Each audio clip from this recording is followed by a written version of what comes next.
will help you become more effective, empowered, and compassionate leaders in your own communities. Pero nabawat tanan, gusto ko ipabalo sa inyo na ang pinaka-importante na inyo madala halin sa clinical convergence is not only knowledge, but the relationships you will build. Ang pag-hipo ng maayos na relasyon, ang pag-build ng naming relasyon sa inyong mga fellow young leaders is very important because leadership is not done alone. That is why the province of Guimaras, by its main program, the Kabataan First Agenda, sa mga nagpapagdor sa mga congressman, sa Ilog, probinsya sa Guimaras. Ang kabataan, ano ang pinaka-importante dito sa probinsya sa Guimaras.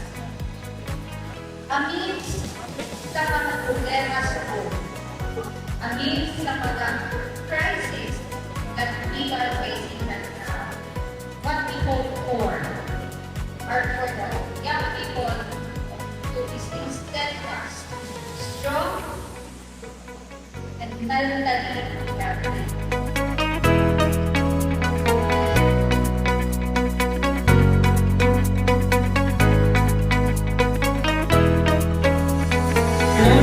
Our licensed professional teacher, also a registered guidance counselor, Miss Lydia B. Araneta. Thank you. Okay. Well, I really hope I'll be able to help you make a wise career decision because young leaders, yung inyong future nakasalalay sa inyong kurso nga pagkakilion. But there are a lot of factors to be considered for you to make a career or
to support our